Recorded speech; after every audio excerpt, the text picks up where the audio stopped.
Hi, it's Troy Griggs with Obsidian Wisdom. Today we answer the question, should I invest while I still have debt? When it comes to investing and building your financial future, then you know that you're going to have some money that's working for you. Money working for you is the only way for you to be able to have the freedom to be able to live your life and to choose how and where and with who you want to create these wonderful experiences. As a result, when most of us first realize that the system is designed to make lifelong employees and we're not super interested in being a lifelong employee, we would like the freedom to choose how we live our life. I usually talk about the 4 freedoms, where you have mindset freedom when you realize the system is trying to create a lifelong employee. What are you going to do to be able to free yourself from that?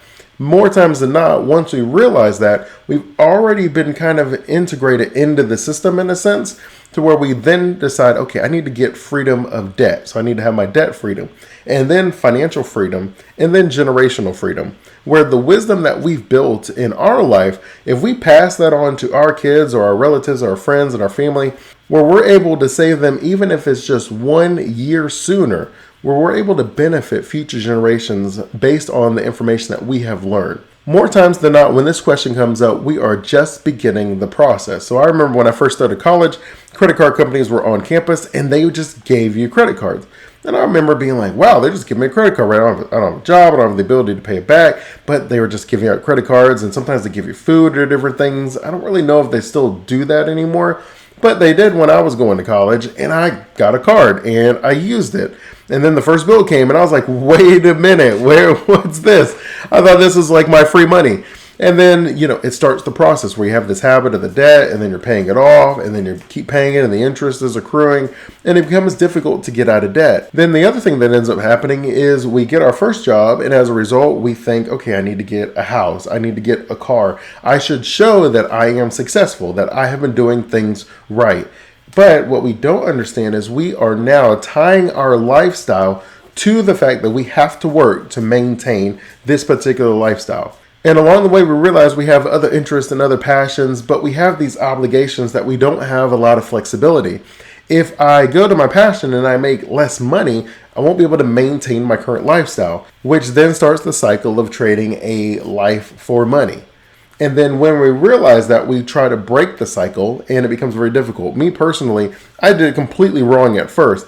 I said, I want my freedom so badly, I'm just going to quit my job. And I did. I quit a phenomenal job where I was managing the pricing department of a $2 billion company, and it didn't go well. I just thought, okay, I'm going to figure this out. I listen to people, they say jump with faith and you're going to land on your feet and wings are going to spread, all that jazz.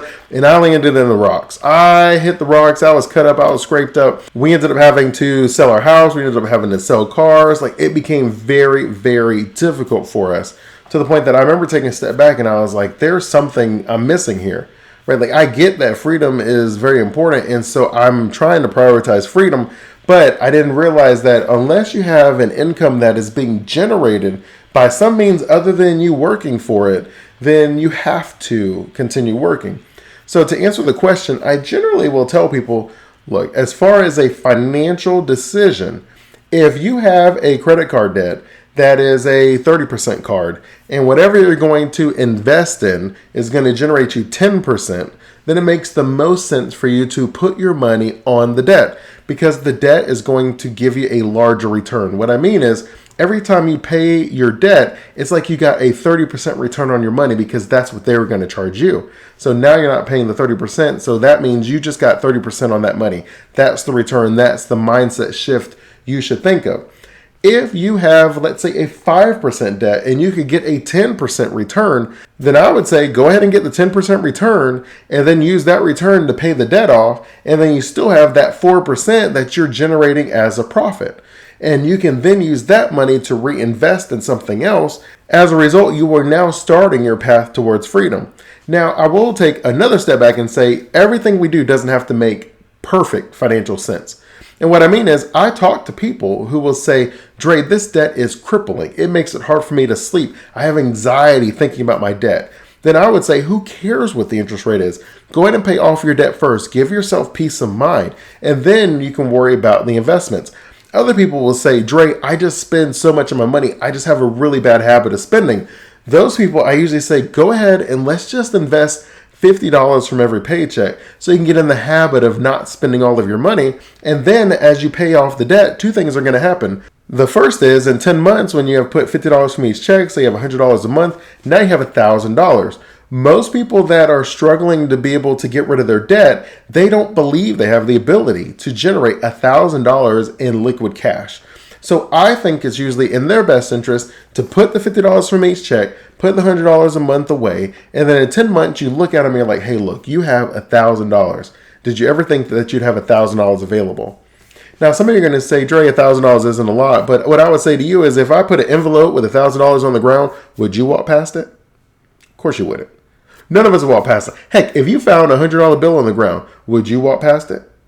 No, you wouldn't walk past it. And the truth is because that is valuable. There is value in being able to save even the smallest amount because you have shown yourself, I can live off of $100 less a month and I don't really feel that much pain, but I have all of this benefit. And then you're hooked. And so then what happens is you're like, well, dang, Dre, if I did $100 a month in 10 months, I got $1,000, then maybe I could do $150 a month. And then I can have $1,500. Or maybe I could do $200 a month. Because you went from not believing it was possible for you to be able to generate any money to now you're saying, how much can I put away? Because now it's real. Now you're sitting there with the money and then we're going to be able to start investing it.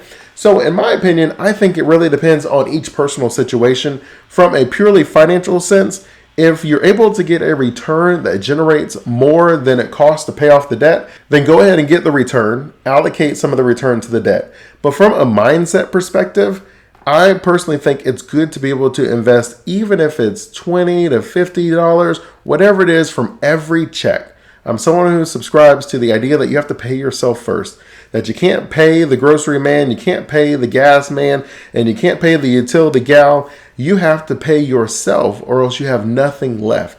And so I often tell people, pay yourself something and make sure that you donate something. If you can't donate something, if you genuinely believe that it's not possible for you, then I would say donate your time. I find that both of those mindset shifts, when you think of people who are wealthy, what things do they have in common? And you will find that a significant number of wealthy families have nonprofits, donate their time to nonprofits, donate to causes that they believe in.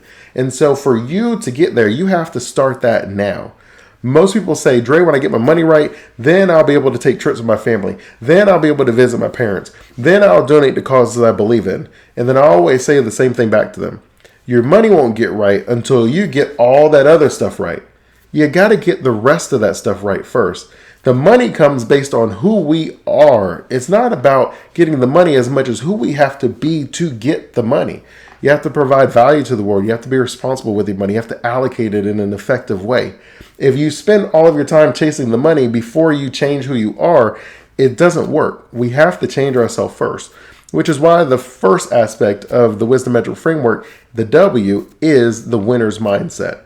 And so we always focus on mindset first. The reason that we have the life we have is because of the beliefs that we have today. If you want to have a different life, then you have to have a different relationship with your money.